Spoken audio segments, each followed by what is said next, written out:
Public memory and scholarly coverage of Jewish political leaders tends to emphasize the ways that Jews who ran for office overcame barriers presented on account of their Jewishness.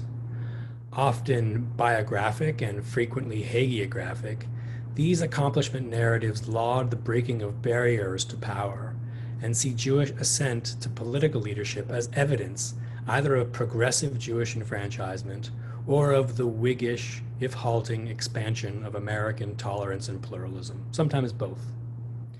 Despite that Jewishness often proved a burden, or at least a touchstone of anxiety for electorates when deciding whether or not to vote a Jew into power in gubernatorial, congressional, senatorial, or the national levels in the US, where party politics often hold sway,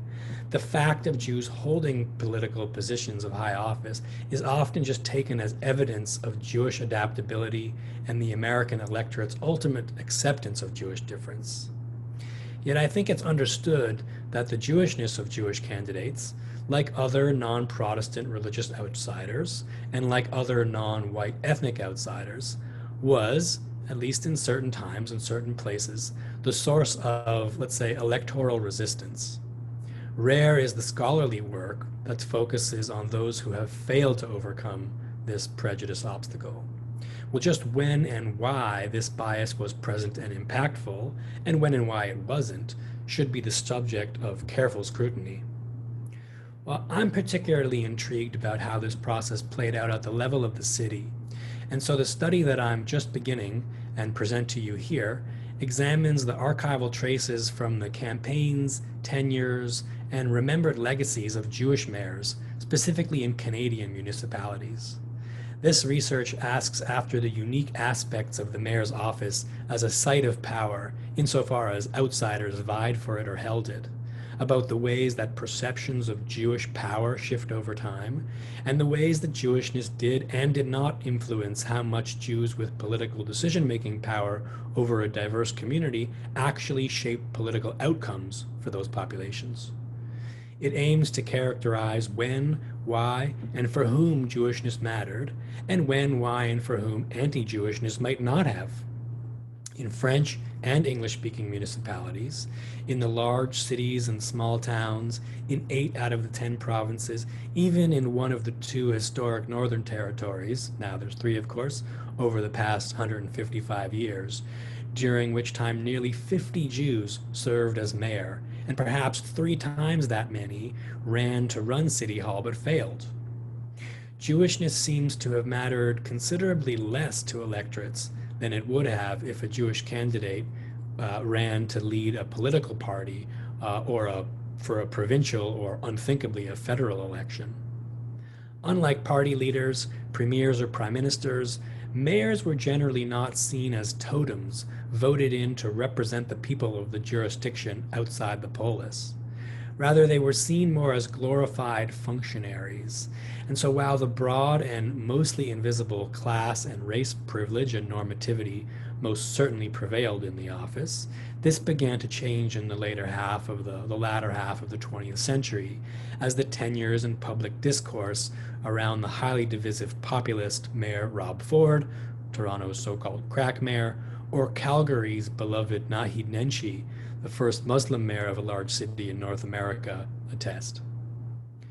This project wonders how, for instance, changing racial demographics or the emergence of multiculturalism in the 1970s was or was not reflected in the mayor's office in reaction to a given mayor in the local press during the tenures of, say, the 3 Jewish mayors elected to lead Toronto's explosive social, demographic, infrastructural, and financial change between 1955 and 1998. Nathan Phillips, the Canadian-born elite conservative who ended the century-long mayoral rule of Protestant Orange Order mayors, Phil Givens, the child of Yiddish-speaking immigrants, a liberal, and Mel Lastman, a small businessman with a salt-of-the-earth persona who alternated his party allegiance several times during his political career. The study that I'm embarking on also wonders which factors help explain the overrepresentation of Jews who have served as mayors, given their at times extraordinarily thin local population numbers, when the so-called Jewish vote couldn't have mattered at the ballot box. The kinds of skills and social positioning that put one into a position to consider running for office, though, most certainly did.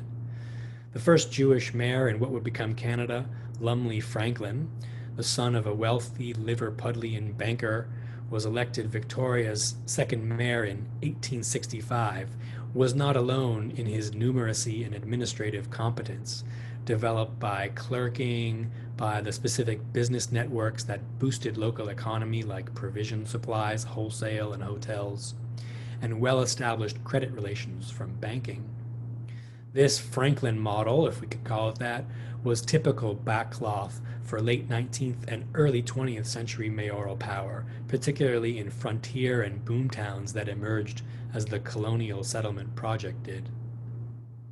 Ideology was far more of an obvious factor during the particularly curious mayoral tenures of the 1930s and 40s, when anti-Semitic clouds, as the historian David Rome described them, rolled across the country. Mayor Robert Pinder served the city of Saskatoon during the years its province of Saskatchewan was deeply entangled with the anti-Semitic Social Credit Party. David Kroll twice acted as the mayor of the hardscrabble capital of Canada's automotive manufacturing sector, Windsor, Ontario, the first time during the nadir of the Depression, when he insisted that the city go into deficit in order to provide relief to the unemployed and destitute.